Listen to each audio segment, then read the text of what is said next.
Hi, நான் உங்க சாய்னிஷா. ஓலைச்சுவடி மூலமா தனக்கு கிடைத்த ஒரு அமானுஷ்ய சக்தியால ஒருத்தரு நோய்களுக்கும் சில பிரச்சனைகளுக்கும் தீர்வு கொடுத்துட்டு இருக்காரு. அது மட்டும் இல்லாம சில ரகசிய மூலிகைகளை போட்டு யாகம் வளர்த்தா அந்த யாகத்துல சாய்பாபாவோட அக்னி ரூப தரிசனம் கிடைக்கும்னு அவரு சொல்றதா எனக்கு ஒரு தகவல் கிடைச்சிருக்கு. அந்த ஆச்சரியங்களை பார்க்க தான் நான் இப்ப பயணம் செய்துட்டு இருக்கேன். ரகசிய மூலிகையை சேர்த்தால் யாகத்தில் வரும் சாய்பாபா உருவம். அவ்வளவு அக்னிக்கு இடையிலையும் பக்கத்துல உட்கார்ந்தவங்க அத்தனை பேருக்குமே அந்த சில்னஸ் வரும். அகத்தியர் ஓலைச்சுவடியின் மூலமாக கிடைத்த அமானுஷ்ய சக்தி. நான் இப்போ சென்னை ரெட்டேரி திருமால் நகருக்கு வந்திருக்கேன். ஜாதகத்தை கூட டெக்னாலஜி வைஸ் கம்ப்யூட்டர் மூலமா பாக்குற இந்த ஹைடெக் சென்னை சிட்டில ஒருத்தர் அமானுஷ்ய முறையில கிடைத்த பழங்கால ஓலைச்சுவடி மூலமா பல பிரச்சனைகளுக்கு தீர்வு தரதா எனக்கு சொல்லியிருந்தாங்க. கேட்கவே கொஞ்சம் ஆச்சரியமா தான் இருந்தது. நான் இப்ப அந்த நபரை சந்திக்க தான் இங்க வந்திருக்கேன். இதுதான் ஷீரடிபுரம். இங்கதான் நான் சந்திக்க வந்த நபர் இருக்காரு. அவரை நான் சந்திச்சேன். இவருதான் சாய்பாபா உபாசகர் சத்யநாராயணன். இவரு பார்க்க ஒரு புரோகிதர் மாதிரி இருக்காரு. அவர் இருக்கிற இடத்தை சுத்தி நோட்டமிட்டேன். அவருக்கு பக்கத்துல ஒரு பாதரட்சை இருந்தது. அத பத்தி அவர்கிட்ட கேட்டேன். ஒரு முறை ஷீரடியில இருந்து சில சாமியார்கள் பாபா பயன்படுத்தின பாதரட்சைய இங்க கொண்டு வந்திருக்காங்க. அதோட சக்திய இங்க இருக்கிற இந்த பாதரட்சையில இறக்கி வச்சிருக்காங்க. அதனால அதே சக்தி இதுலயும் இருக்கிறதா சொல்றாரு சத்யநாராயணன். இவரு ஒரு சிவில் இன்ஜினியர். கேரளாவுல ஒரு பிரபலமான கம்பெனில வேலை செஞ்சுட்டு இருந்திருக்காரு. கார்ப்பரேட் கம்பெனி, கை நிறைய சம்பளம்னு ஓடிட்டு இருந்த இவரோட லைஃப் திடீர்னு ஆன்மீகத்து பக்கமா திரும்பி இருக்கு. அதுக்கு காரணம் பாபாவுக்கும் தனக்குமான பூர்வ ஜென்ம தொடர்புன்னு சொல்றாரு சத்யநாராயணன். எவ்வளவோ பேர் இருக்கும்போது என்னையும் தேவையில்லாமல் கூப்பிட்ட பாபா அப்படின்னு கேட்டதுக்கு அவர் எனக்கு ஒரு காட்சி காமிச்சார். அந்த காட்சி பூர்வ ஜென்மத்தில் அவருக்கும் எனக்கும் உண்டான ஒரு தொடர்பை பற்றி காமிச்சார். அந்த தொடர்புடைய காரணத்தால் உன்னை இழுத்திருக்க நீங்கள் இருந்தாகணும் அப்படின்னு சொன்னார். ஆரம்பத்துல இவரோட வேலை செஞ்சவங்க கிட்ட இருந்து சில மந்திரங்களையும் வழிபாடுகளையும் கத்துக்க தொடங்கி இருக்காரு. அதுதான் இவர் ஆன்மீகத்துல நுழைய அடித்தளமா அமைஞ்சிருக்கு. ஒரு முறை தன் குடும்பத்தோட ஷீரடிக்கு சுற்றுலா போயிருக்காரு. அப்பதான் பாபா பத்தின புத்தகம் ஒண்ணு இவருக்கு கிடைச்சிருக்கு. அப்பப்ப அந்த புத்தகத்தை மெய்மறந்து படிக்க ஆரம்பிச்சிருக்காரு. அது தன்னை ஏதோ ஒரு பரவச நிலைக்கு கொண்டு போனதா சொல்றாரு சத்யநாராயணன். இது போய்கிட்டே இருந்தது. ஒரு டைம்ல ஷிரடிக்கு ஒரு டூருக்காக போனோம். ஷிரடிக்கு போனது எங்கள் அப்பா தொல்லை தாழ முடியாமல் கூட போனது. அங்கேருந்து பாபாவுடைய புக்கு வாங்கிட்டு வந்து படிக்க ஆரம்பிக்கும் போது பாபா மேலே ஈடுபாடுகள் வர ஆரம்பிச்சது. ஒரு மகான் அப்படின்ற ஒரு ஈடுபாடு மாத்திரம்தான் இருந்தது. அவர்கிட்ட பிரார்த்தனைகள் வச்சு சில விஷயங்கள் சொல்லும்போது நடக்க ஆரம்பிச்சது. அப்போ பாபா ஏதோ பண்ணுறாருன்னு நினச்சிட்டு இருந்த டைமில் அதுக்கப்புறம் என் வாழ்க்கை டோட்டலாக மாறிடுச்சு. என்னோடய பிஸ்னஸ் மேற்கொண்டு எல்லாமே வேண்டாம் அப்படின்னு சொல்லிட்டு விட ஆரம்பிச்சிட்டேன். அதுக்கப்புறம் பாபா என்கிட்ட பேச ஆரம்பித்தார். அவர் என்ன இன்ஸ்ட்ரக்ஷன் கொடுக்குறாரோ அதை ஃபாலோ பண்ண ஆரம்பித்தேன். அவர் சொன்ன வழிமுறைகள் படி ஆரம்பித்தது தான் இந்த ஷீரடிபுரம் சர்வசக்தி பீடம். அதுல இருந்துதான் சாய்பாபாவை தீவிரமா வழிபட தொடங்கி இருக்காரு. இவரு சாய்பாபா கிட்ட வச்ச கோரிக்கைகள் எல்லாமே நிறைவேற ஆரம்பிச்சிருக்கு. அடுத்து இவருக்கு பாபாவோட சூட்சும தரிசனமும் கிடைச்சிருக்கு. நம்ம கிட்ட அதிகமான பணம் இருந்தாதான் மத்தவங்களோட கடனை அடைக்க முடியும். அதே மாதிரிதான் மத்தவங்களோட பிரச்சனைகளை தீர்க்கவும் நம்ம கிட்ட அதிகமான பவர் இருந்தாகணும். பிரச்சனையோட இருக்கிறவங்க இவர்கிட்ட வரும்போது அவங்களோட கர்மா இவரையும் தாக்க ஆரம்பிச்சிருக்கு. அதுல இருந்து தான் தப்பிக்க வழி தேடி ஒரு நல்ல குருவை தேட ஆரம்பிச்சிருக்காரு. பல குருக்களையும் மீட் பண்ணிருக்காரு. அதோடவே சில மந்திர பிரயோகங்களை தனியா பயன்படுத்தி ஏதாவது வழி கண்டுபிடிக்க முயற்சிகளும் செஞ்சிருக்காரு. சாய்பாபா தான் தனக்கு மகா குருன்னு கடைசியா கண்டுபிடிச்சிருக்காரு. அதுல இருந்து சாய்பாபா கிட்ட உத்தரவு வாங்கி தன்னை தேடி வரவங்களோட பிரச்சனைகளை தீர்க்க உதவிக்கிட்டே இருக்காரு. பாபா இவருக்கு இஜா மந்திரம்னு சொல்லப்படுற ஒரு சூட்சும ரகசியத்தை உணர்த்தி இருக்காரு. அந்த மந்திரத்தை பல லட்சம் முறை உச்சரித்து பிரச்சனைகளை தீர்க்கும் ஒரு சக்தியா அத பயன்படுத்துறதா சொல்றாரு சத்யநாராயணன். இவங்க பரிமளம். சில நாட்களா இவங்க வீட்ல சில அமானுஷ்யங்கள் நடக்க தொடங்கி இருக்கு. இவங்க வீட்ல தனியா இருக்கும் போதெல்லாம் ஒரு உருவம் வந்து போறத போல பாத்திருக்காங்க. யார் கூடவாவது போன்ல பேசும்போது திடீர்னு போன்ல ஒரு அமானுஷ்ய இரைச்சலை கேட்டு பயந்திருக்காங்க. அமாவாசை அன்னைக்கு பூஜை செஞ்சு வீட்டுக்கு வெளிய பூசணிக்காய கட்டி இருக்காங்க. அப்படி கட்டினதும் ராத்திரி நேரத்துல அந்த பூசணிக்காய் கண்ணீர் விட்டு அழுவது போல காட்சி கொடுத்திருக்கு. அது மட்டும் இல்லாம அமாவாசை நாள்ல இவங்க பையனுக்கு பைக்ல ஏதாவது ஒரு விபத்து நடக்கிறது ஒரு தொடர் கதையா ஆகியிருக்கு. இப்படி இவங்க வீட்ல நடக்கிறத எல்லாம் பார்த்து பரிமளா ரொம்பவே பயந்து போயிருக்காங்க. அப்புறம்தான் சத்யநாராயணன் கிட்ட வந்து இங்க நடக்கிற வழிபாட்டுல கலந்திருக்காங்க. துர்சக்தி பாதிப்பால தான் இவங்க வீட்ல அப்படி சில அமானுஷ்யங்கள் நடக்கிறதா கண்டுபிடிச்சிருக்காரு சத்யநாராயணன். உடனே ஒரு சிறப்பு யாகத்தை ஏற்பாடு செஞ்சு நடத்தி இருக்காரு. அந்த யாகத்துல வச்ச ஒரு பூசணிக்காயையும் உதியையும் பரிமளா வீட்டுல கட்ட சொல்லியிருக்காரு.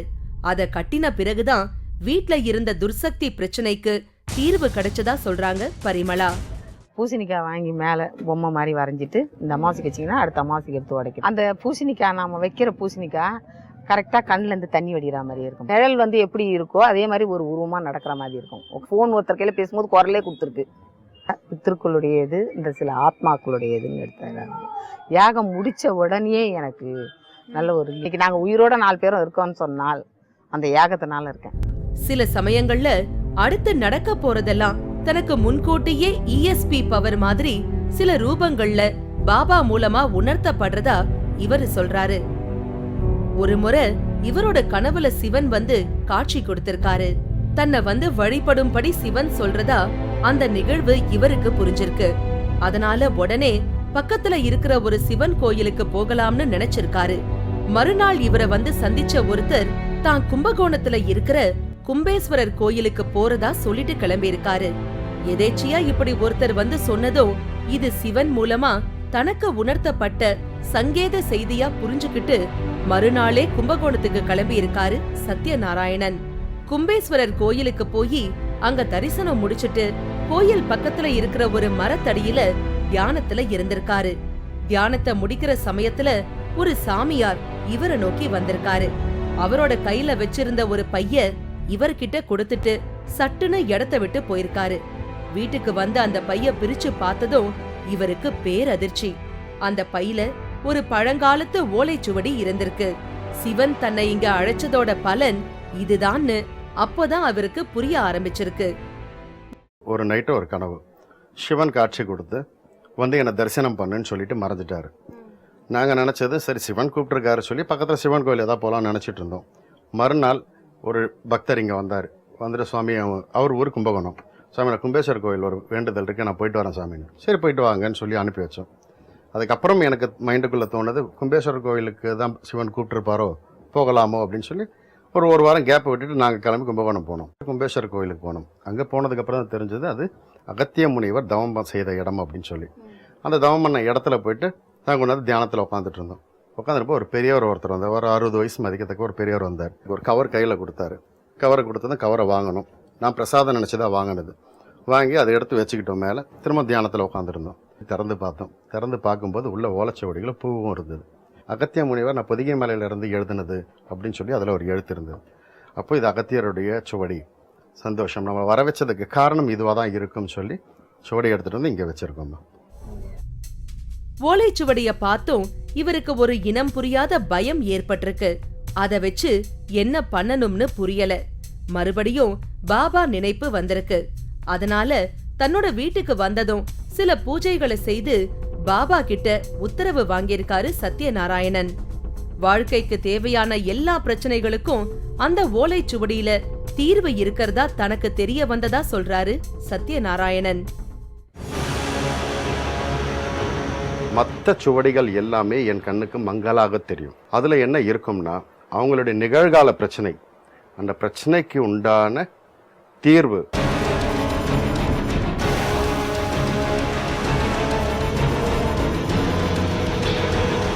மூன்றாவது கண் இடைவேளைக்கு பின் தொடரும்.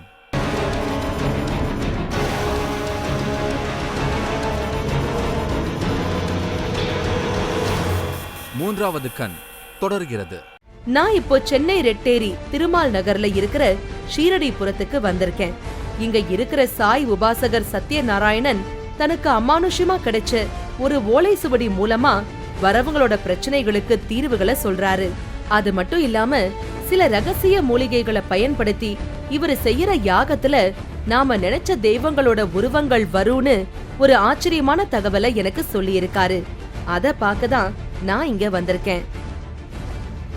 இங்க பெரிய பிரச்சனைகளோட வரவங்களுக்கு மட்டும் இந்த ஓலைச்சுவடிய இவரு பயன்படுத்துறாரு. அதுவும் பாபா கிட்ட உத்தரவு கேட்டுதான் இந்த ஓலைச்சுவடிய பார்க்க முடியும். அப்படி உத்தரவு கிடைக்காம இத பயன்படுத்தினா அது ஒரு சாபமா மாறிடும்னு சொல்லி என பயமுறுத்துறாரு சத்யநாராயணன். பிரச்சனைகளோட வரவங்களோட தீர்வுக்காக ஓலைச்சுவடிகளை இவரு புரட்டி பாக்குறாரு. அப்படி புரட்டும் போது மத்த ஏடுகள் எல்லாம் சரியா தெரியாம மங்களா இருக்கும். ஒரே ஒரு ஏடு மட்டும் கண்ணுக்கு நல்லா தெரியும். அந்த ஏடுல தான் வந்தவங்களோட பிரச்சனைகளுக்கான தீர்வு இருக்கும்னு இவர் சொல்றது ஒரு ஆச்சரியமான தகவலா இருக்கு. சில மகான்கள் கிட்ட கேட்டு சில ஆராய்ச்சிகளுக்கு பிறகுதான் இந்த சுவடி அகத்தியரோடதுன்னு இவருக்கு தெரிய வந்திருக்கு. இந்த ஓலைச்சுவடி எனக்கு அகத்திய முனிவராலே நேரடியாக கொடுக்கப்பட்டிருக்கிறதால இந்த சுவடிக்குன்னு நிறைய பூஜை ப்ரொசீஜர்ஸ் இருக்குது. அவங்களுக்காக நிறைய பூஜைகள் செய்கிற இந்த ஓலைச்சுவடிகளுக்கு. இப்போ இந்த ஓலைச்சுவடி எடுத்து பார்த்தோம்னா, இப்போ எனக்கு முன்னாடி ஒரு பக்தர் வந்து உட்காடுறாங்க. அவங்க ஒரு பிரச்சனையோடு வந்து உட்காந்துருக்காங்க. அவங்களுக்கு உண்டான பிரச்சனை என்னன்னு நம்ம உபாசன தெய்வத்துக்கிட்ட கேட்குறோம். கேட்கும்போது இந்த ஓலைச்சுவடி எடுத்து பார்க்க சொல்லி உத்தரவாகுது. உத்தரவாகும் போது இந்த ஓலைச்சுவடியை நாங்கள் திறந்து பார்ப்போம். திறந்து பார்க்கும்போது மற்ற சுவடிகள் எல்லாமே என் கண்ணுக்கு மங்கலாக தெரியும். யார் உட்காந்துருக்காங்களோ அவங்களுக்கு உண்டான பிரச்சனை இருக்கிறது மாத்திரம் என் கண்ணுக்கு தெளிவாக தெரியும். அதில் என்ன இருக்கும்னா, அவங்களுடைய நிகழ்கால பிரச்சனை, அந்த பிரச்சனைக்கு உண்டான தீர்வு, இந்த பிரச்சனை எத்தனை நாளுக்கு தொடரும், இந்த விஷயங்கள் எல்லாமே இந்த சுவடியில் இருக்கும். இதெல்லாம் கேட்க கேட்க எனக்கு பிரமிப்பு அதிகமானது. உடனே எனக்கும் அந்த ஓலைச்சுவடியை திறந்து காட்டும்படி கேட்டேன். சில நிபந்தனைகளுக்கு அப்புறம் அதை திறந்து பார்க்கிற வாய்ப்பு எனக்கு கிடைச்சது. ஊ போட்டிருக்கு. எதிரிகளின்றி நல்வாழ்க்கை உண்டாகும், இருதார யோகம் உண்டு, குழந்தை பாக்கியம் கிட்டும், பகை ஒழியும், முன்னோர் வழிபாடு நன்மை தரும், சுபம். உறவினர்களும் அது நண்பர்களும் உன்னை அது புரியல. என்னையும் அறியாம அதுல உள்ள ஒரு ஏட்டை படிச்சுட்டேன். அதுல ஒரு ஏட்டுல உள்ளது மட்டும் என்னால படிக்க முடிஞ்சது. அத படிச்ச பிறகுதான் இன்னொரு அதிர்ச்சியான விஷயத்தை எனக்கு சொன்னாரு சத்யநாராயணன். இந்த ஓலைச்சுவடிய தன்னை தவிர வேற யார் எடுத்து படிச்சாலும் அவங்களுக்கு ஏதாவது தோஷம் உண்டாகும்னு சொல்லி என்ன பதற வச்சுட்டாரு. இத கேட்டதும் எனக்கு தூக்கி வாரி போட்டுது. ரொம்பவே பயந்து போனேன். அடுத்து அவரே என்ன தைரியப்படுத்தி அந்த தோஷத்தை போக்குறதுக்கான ஒரு பரிகாரத்தையும் சொன்னாரு. இன்னைக்கு ஏதாவது ஒரு விநாயகர் கோவிலுக்கு போயிட்டு ஒரு தேங்காய் வாங்கி 3 முறை வலமாவும் 3 முறை இடமாவும் சுற்றி தேங்காய் உடைச்சிருங்க. இல்லைன்னா அந்த தோஷம் உங்களை பற்றிக்கும். இன்னைக்கே ஒரு பிள்ளையார் கோயிலுக்கு போய் தேங்காய் உடைக்க சொன்னாரு. முதல் வேலையா அத கையோட இன்னைக்கே செஞ்சு முடிச்சிட்டேன். இங்க பிரச்சனையோட வரவங்களுக்கு பிரத்யேக யாகத்துல கிடைக்கிற உதிதான் இங்க பிரசாதமா கொடுக்கப்படுது. அந்த யாகத்துல பலவிதமான மூலிகைகளை சேர்க்கறதால இந்த உதிக்கு அதீத சக்தி இருக்கிறதாகவும் உடல் சம்பந்தமான பிரச்சனைகளுக்கும் பல பிரச்சனைகளுக்கும் அது தீர்வை தரும்னு சொல்றாரு சத்யநாராயணன். உதி மட்டும் இல்லாம தேங்காய், பூசணி, தீர்த்தம் இப்படி பிரச்சனைக்கு தகுந்தவாறு இன்னும் சில பொருட்களையும் இங்க கொடுக்கறாங்க. இவங்க பாரதி செங்கல்பட்டுல இருந்து வராங்க. சில நாட்களுக்கு முன்ன இவங்க பையன் கல்லூரிக்கு போகும்போது ரயில்ல இருந்து தவறி கீழே விழுந்து ரொம்ப சீரியஸ் கண்டிஷன்ல ஹாஸ்பிட்டல்ல சேர்த்திருக்காங்க. பதட்டத்தோட வந்த இவங்க சத்யநாராயணனை பார்த்திருக்காங்க. அவரும் இவங்க பையன் குணமடைய மயூரா யாகம் நடத்திருக்காரு. அந்த யாகத்துல இருந்து கிடைத்த தீர்த்தமும் உதியும் கொடுத்து அனுப்பியிருக்காரு.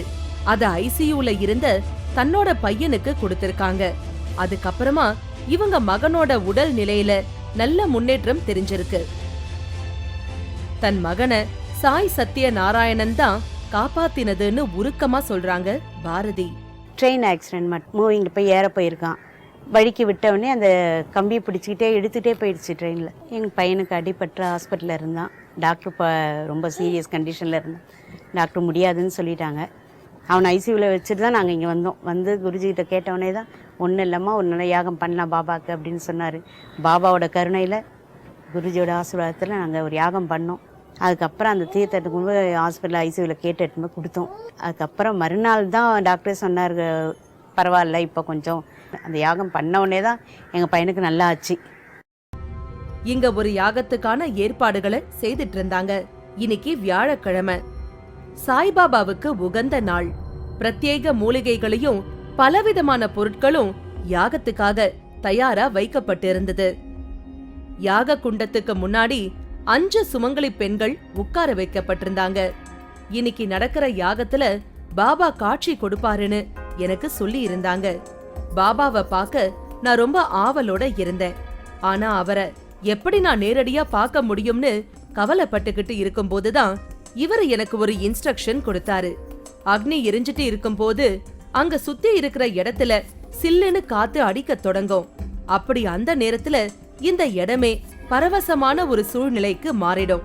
அது அங்க இருக்கிற எல்லாருமே உணர முடியும்னு ஒரு ஆச்சரியமான விஷயத்த சொன்னாரு சத்யநாராயணன். யாக குண்டத்துல சத்யநாராயணன் அக்னிய ஏற்றினாரு. யாகத்தீ பரவ ஆரம்பிச்சது. கொழுந்து விட்டு எரிய ஆரம்பிச்சது. அடுத்து பிரத்யேக மூலிகைகளை நேரத்துக்கு ஏற்றவாறு வரிசைப்படுத்தி அந்த யாகத்து அக்னியில சேர்த்தாரு.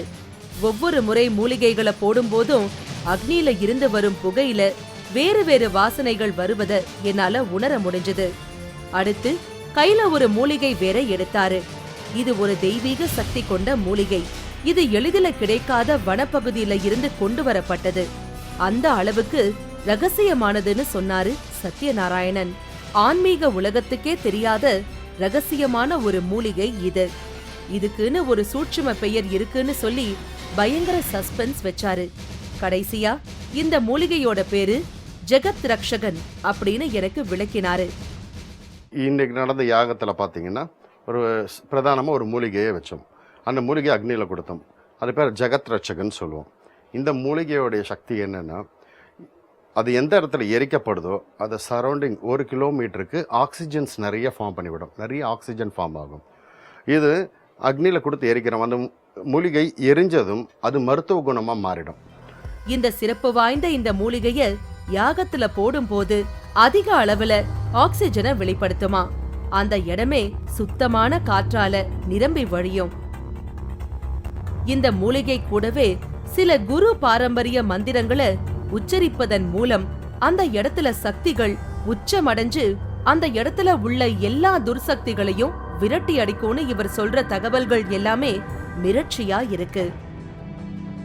இதெல்லாம் கேட்டு பிரமிப்போட நான் தொடர்ந்து யாகத்தை தீவிரமா கவனிச்சுட்டு இருந்தேன். அந்தந்த தெய்வங்கள் மந்திரம் சொல்லும் போது உங்களுக்கு சில்லுன்னு காத்து மேலப்படும். அவ்வளவு அக்னிக்கு இடையிலையும் பக்கத்தில் உட்கார்ந்தவங்க அத்தனை பேருக்குமே அந்த சில்னஸ் வந்தது.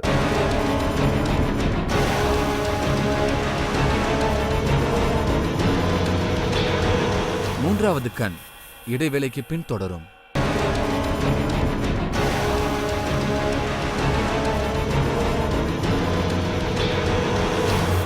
மூன்றாவது கண் தொடர்கிறது. இன்னைக்கு நான் சென்னை ரெட்டேரி திருமால் நகர்ல இருக்கிற ஷீரடிபுரத்துக்கு வந்திருக்கேன். இங்க இருக்கிற சாய் உபாசகர் சத்யநாராயணனுக்கு அமானுஷ்யமான முறையில ஒரு ஓலை சுவடி கிடைச்சிருக்கு. அதன் மூலமா பிரச்சனைகளுக்கு தீர்வு சொல்லிட்டு இருக்காரு. பிரச்சனைகள் தீர இவர் நடத்தும் யாகங்கள்ல நாம கூப்பிடும் தெய்வங்கள் வந்து காட்சி கொடுக்கும்னு சொல்லி இருக்காரு. இன்னைக்கு நாங்க சாய் பாபா யாகத்துல வரணும்னு கேட்டிருக்கோம். அவர் உருவம் யாகத்துல வருதான்னு பார்க்கதான் நான் இப்ப வெயிட் பண்ணிட்டு இருக்கேன். யாகம் இப்ப இறுதி கட்டத்துக்கு வந்தாச்சு. யாகத்தை நான் கவனமா பார்க்க ஆரம்பிச்சேன். என்னோட போன்ல படம் பிடிக்கவும் தயாரானேன். அவர் சொன்ன பொருட்களையும் பிரதான மூலிகைகளையும் நெருப்புல போட ஆரம்பிச்சாரு. அந்த இடத்துல ஒரு வினோதமான வாசனை பரவ ஆரம்பிச்சது. பக்தர்களுக்கு சில குறிப்புகளை சொல்லிட்டு தன்னோட கையில வச்சிருந்த அந்த ரகசிய மூலிகைய யாகத்துல போட்டாரு.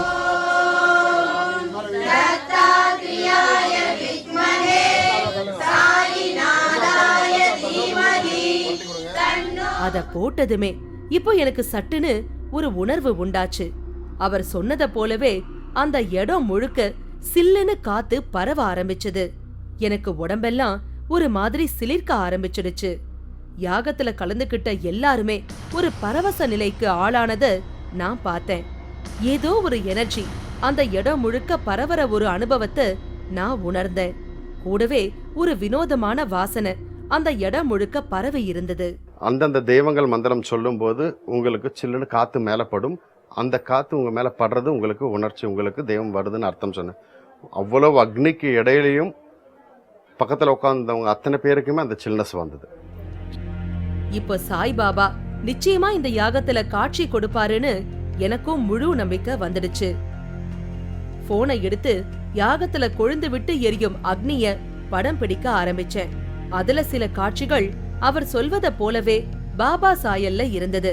எனக்கே கொஞ்சம் ஆச்சரியமா தான் இருந்தது. அதெல்லாம் நீங்களும் பாருங்க.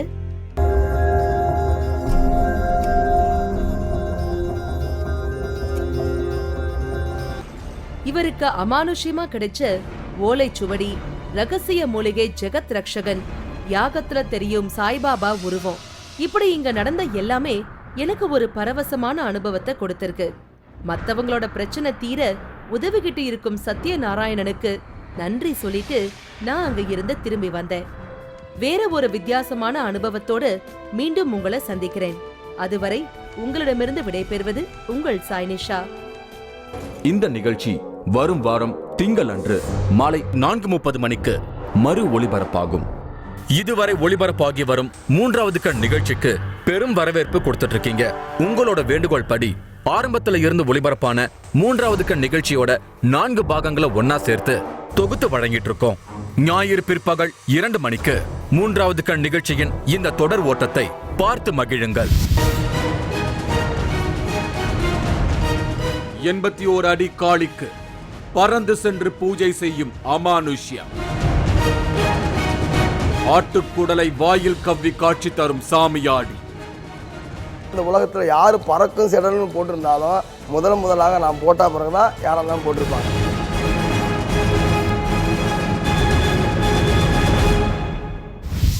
நீங்களும் இந்த திகில் பயணத்தில் கலந்து கொள்ள ஒரு வாய்ப்பு. 3வது கண் டிவி ஷோ என்ற ஃபேஸ்புக் பக்கத்தில் எங்களோடு இணைந்திடுங்கள். உங்களது அமானுஷ்ய அனுபவங்களை பதிவு செய்து இந்த நிகழ்ச்சியில் பங்கு பெறும் வாய்ப்பை பெறுங்கள்.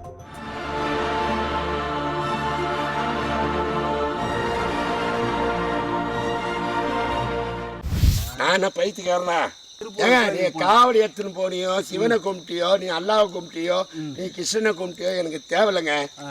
இதை மிஞ்சின பொம்மை எதுவுமே கிடையாதுங்க.